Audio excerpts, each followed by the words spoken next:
కొంతమంది కింది స్థాయి అధికార పార్టీ లీడర్లు సర్కార్ పతార పల్సగా చేసేటట్టున్నది అలా అత్యుత్సాహం లేకుంటేంది. తెలంగాణ తల్లి విగ్రహము తెలంగాణ పబ్లిక్ దేవత లెక్క. గసొంటి విగ్రహం మీదకి జేసీబీ తోటి కూలగొట్టే పోయినరంటే ఎంత సిగ్గు తప్పిన పనది.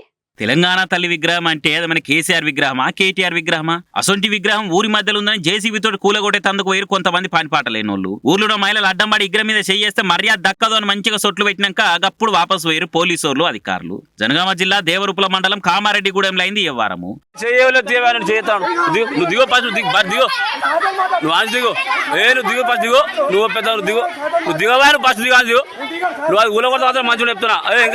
మంచి మాట తెలంగాణ తల్లి బొమ్మ అది ఓడి ముట్టుకున్నా మంచి దిగున్నది.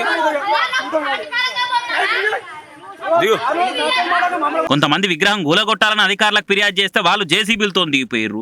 బడవేగాలారా విగ్రహం మీదకి వస్తారా? ఎమ్మెల్యే ఎంపీలే విగ్రహానికి మొక్కిపోతారు. అది మన ప్రతిపక్ష లీడర్ల విగ్రహమా? సిగ్గులేదా కూలగొట్టే తందుకని ఓ తల్లి అడ్డంబడి విగ్రహం కూలగొట్టకుండా ఆపింది. మరి అధికారులు పోలీసు వాళ్ళైనా జనాల సెంటిమెంట్ గౌరవించాలి కదా. తెలంగాణ తల్లి విగ్రహం అంటే దేవత్వం సమానము. అసలు విగ్రహం జోలి ఓవుడంటే ప్రజల మనోభావాలతో ముడిపడున్న ముచ్చట అని పై ఆఫీసర్ల పర్మిషన్ తీసుకోవాలని సోయలేదా? గిసొంటోలు చేయబట్టి అనవసరంగా సర్కారు బదనాం కాబట్టి ఇగురంగా ఇళ్లకు వస్తుంటే వెనకకించి పొక్కులు చేసుకుంటూ వస్తారు ఇసొంటి బుడ్డ లీడర్లు. మరి ఎమ్మెల్యే జిల్లా మంత్రులు వీళ్ళని గట్టిగా పిలిచి 4 అచ్చింతలు వేస్తా గానీ ఇసొంటి తప్పుడు పనులు చేయరని అంటారట ఈ సంగతి తెలిసిన ఊరోళ్ళు.